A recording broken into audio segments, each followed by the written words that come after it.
pretty brief at council. They basically just put forward a motion for a feasibility study if, it was possible to put a small skate park in the proposed location. What's the proposed location?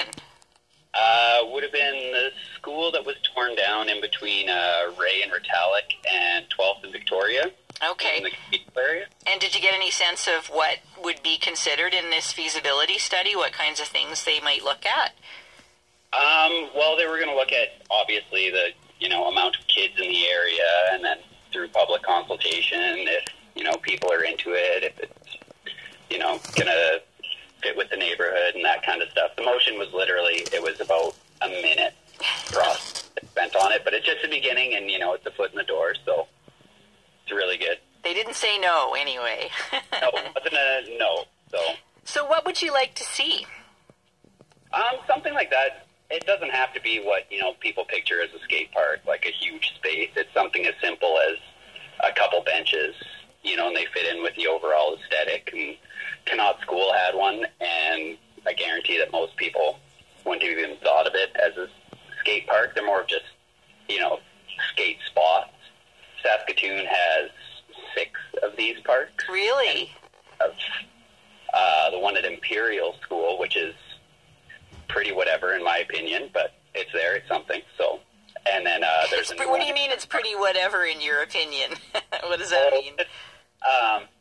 The stuff they use, it's like a carbon composite, like that fake wood you would see on a deck or something like that. So it's super slippery, it's not really safe in my opinion, and nothing's permanent. So some of the features have been stolen, have gone missing, and that kind of thing. So, a more permanent concrete, it doesn't have to be huge, but something that, people can't take part of it home with them and put it in their driveway. Yeah, okay. What was this indoor park like that, when they were clearing the way for the new stadium, you lost it, right? What was that one like? The indoor skate park was the longest running indoor skate park in Western Canada. We were open for over 15 years and run fully as a non-profit. It was a great location for kids to get out and skate because we have more winter than summer typically. So it's definitely something that really supported the scene and was a great place. And in my opinion, we should have, never missed a day and been relocated because it'd be a drop in the bucket compared to stadium expenses. But I'm working towards it, and hopefully we get a new space going again. An indoor space? Yeah, an indoor space. What's being done on that front? Right now I'm just gathering testimonials from people who use the park and skated there, and I've had a couple meetings with a few of the new counselors and see, who's backing and if we can get a funding increase, because we've had essentially the same budget since 96. So to lease a place in 2016, 2017, we have nowhere close to the funds for it. And the city's been a great partner throughout the process over the years, for sure. So we're just looking, moving forward with the city and hopefully getting a funding increase so the program's feasible again. But this feasibility study is for an outdoor park, is it? Yeah, these are two different separate, things. yeah.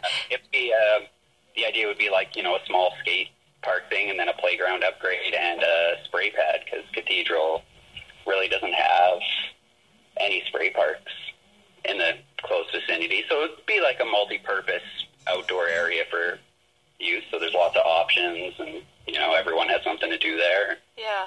So convince people who might be a bit skeptical, why skate parks are important, whether you're talking an indoor or down the road or this outdoor park. Why are they important, David?